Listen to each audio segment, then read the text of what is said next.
Welcome to another episode of The Shift, powered by ETH Insights. The Shift showcases business leaders delving into the intricacies of their fields, uncovering challenges, opportunities, and strategies for moving forward. Watch The Shift to gain valuable insights from industry experts and stay ahead of the curve. Hello and welcome to this conversation. I am at the 8th Global Business Summit and I have been joined today by Mukesh Bansal, founder at Myntra and Curefit. Mukesh, welcome to this conversation. Thank you. Happy to be here. Glad to have you here. Mukesh, you were some of the initial entrepreneurs, made a mark with Myntra. And moving ahead with Curefit as another startup, how are you seeing the overall startup space in the country? I feel really great where we have come because 15 years ago when I moved back from Silicon Valley and started Myntra, the entire ecosystem did not exist. It was just starting to happen. Today, if you look at how far the ecosystem has come, the extent of opportunities that are available, the support that is available, and the caliber of entrepreneurs who are coming in, it feels me like very optimistic, very bullish about the kind of companies and innovation we can see in the coming decade. There's also a lot of talk about generative AI, yes. And it's captured the imagination of people right from boardrooms to classrooms.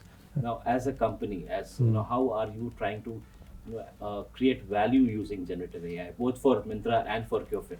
Yeah, I think there is no question that generative AI is going to be a defining technological shift of our time. I do think it's somewhat early and the hype is getting into overdrive. All technologies have certain maturity curve. So I think the fundamental level of changes are happening to enable generative AI to translate into real use cases is going to come in coming years. As a company, we are deeply studying. I think we are already finding some opportunities for productivity enhancement, but also it breaks down. You still need what people call human in the loop. Right now, human need to prompt, be in the loop, quality control, so on. But I think it's going to change in coming years. So we need to be someone patient about it. Let the technology evolve, let it mature. But the impact on the work front is going to be profound. There is absolutely no question in mind. So there are no fears that people need to worry about. So they're hopping between fear and hope. So where do you stand? I am in the camp that world has seen so many dramatic technology shift happen over the last 100 years. On the whole, they've always been positive. Yes, there's a disruption, there is displacement, but new use cases open up, productivity boost happens, which in the end helps the whole economy grow, create more opportunities. In this forum also people talked about, we are at 6-7% GDP growth, right. But for India to fulfill its potential, we need to find that 9-10%. For that, productivity needs to go up. Maybe AI is going to be that enabler, where we can see that extra boost in productivity coming from. Right. Final question to you, Mukesh. So we have a script here at GBS. We're talking about scripting a tomorrow.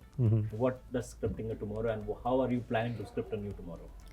Maybe two-part answer. From my personal vantage point, what I know is how to build companies. I've already started working on my next venture studio where we want to nurture. Fashion, I believe. That's one of the startup that we are incubating, but we are looking at a lot of deep tech opportunities as well. Right. So nurturing that and be a collaborator with the next generation of entrepreneurs will give me some fulfillment and sense of scale. But overall, macro perspective, I would like the India growth to be a lot more inclusive. The impact to reach out to tier 3, tier 4 towns, because there is a fear of a lot of people getting left behind or not benefiting as much as people at the top of the pyramid are. So it will be great for the country to figure out policies and drive a lot more inclusive growth. Absolutely. Mukesh, thank you so much for those insights and views, and all the best for your ventures. Thank you. Right, that was Mukesh Bansal speaking with us. Do stay tuned for more such videos on ETH Insights. Thank you.